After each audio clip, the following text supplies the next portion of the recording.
Assalamualaikum warahmatullahi wabarakatuh. Perkenalkan, nama saya Dino Stefano. Saya berasal dari kelas D3MP4502 dengan NIM 670101060. Baik, saya di sini akan memaparkan video tugas dengan judul bagaimana teknik-teknik dasar yang diperlukan saat menghadapi wawancara kerja. Nah, langsung saja. Yang pertama yaitu tiba lebih awal. Rencanakan untuk tiba lebih dari jadwal yang telah ditentukan dengan waktu yang masih tersisa sebelum wawancara. Anda dapat gunakannya untuk mengatur emosi, mengontrol stres yang tidak perlu, mengumpulkan pikiran agar tetap fokus, dan menyempurnakan persiapan Anda lainnya seperti pakaian dan makeup Anda. Yang kedua, jabat tangan interview dengan tegas dan biarkan interviewer memulai pembicaraan. Saat Anda bertemu dengan interviewer, pandanglah kedua matanya dan jabatlah tangannya dengan tegas. Interviewer akan mengetahui karakter Anda melalui cara Anda berjabat tangan. Berikan kesempatan kepada interviewer untuk memulai pembicaraan. Misalnya, menanyakan nama Anda, menjelaskan tugas Anda, dan posisi Anda. Hal ini akan memberikan kesempatan Anda untuk mencerna informasi dari interviewer. Selanjutnya, yang ketiga, berikan jawaban yang singkat, padat, dan jelas. Dalam sebuah wawancara, ada beberapa pertanyaan kunci yang sebaiknya Anda jawab dengan singkat namun jelas. Apa yang menjadi kelebihan dan kekurangan Anda? Kesalahan apa yang pernah Anda perbuat dan bagaimana mengatasinya, dan sebagainya. Usahakan Anda menjawab semua pertanyaan yang diberikan sesuai dengan jalur, dan jangan memberikan jawaban yang akan menimbulkan pertanyaan baru atau membingungkan interviewer. Yang keempat, aktif dalam percakapan. Ciptakan hubungan yang akrab dengan interviewer dan ajukan pertanyaan yang berhubungan dengan pekerjaan yang Anda lamar.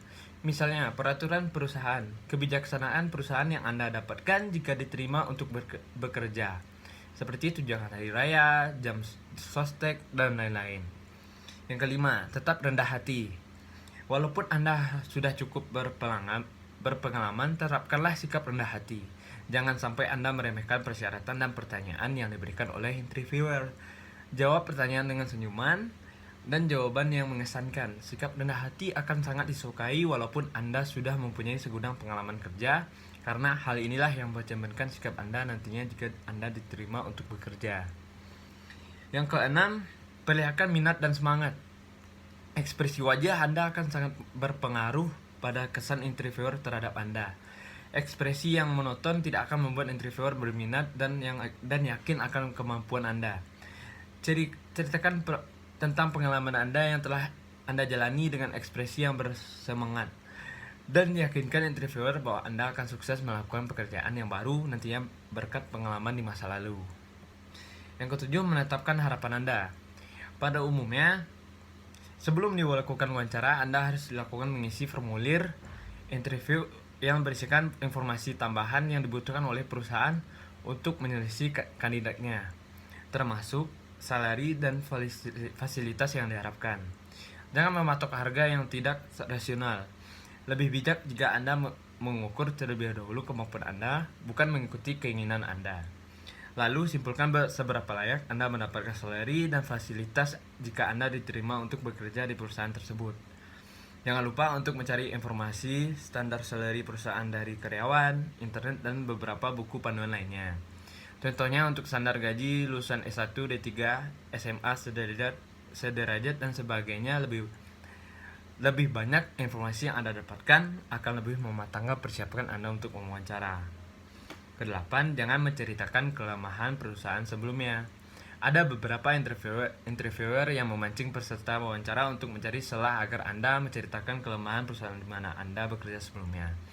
Hindari menceritakan kelemahan perusahaan, atasan, bahkan lingkungan kerja Anda sebelumnya. Ada beberapa asumsi dari sang interviewer jika Anda terpancing dengan pertanyaan ini. Contohnya, jika Anda mengundurkan diri dari perusahaannya, akan sangat memungkinkan jika Anda juga akan menceritakan kelemahan perusahaannya. Agar tidak terpancing dengan tipe pertanyaan seperti ini, persiapkan jawaban Anda sebelum menghadapi wawancara. Ingat, bukan berarti Anda harus berbohong untuk menutupi kelemahan perusahaan sebelumnya. Intinya buatlah jawaban yang sekreatif mungkin dan tidak manipulatif. Yang kesembilan, ucapkan terima kasih dan follow up. Setelah wawancara selesai, jangan lupa ucapkan terima kasih pada interviewer karena Anda telah diberikan kesempatan untuk wawancara. Meskipun Anda nantinya tidak diterima bekerja di perusahaan tersebut atau tidak tertarik pada pekerjaan tersebut, dan jangan lupa untuk follow up sejauh mana hasil wawancara, dan Anda bisa menghubungi perusahaan untuk menanyakan hasil wawancara.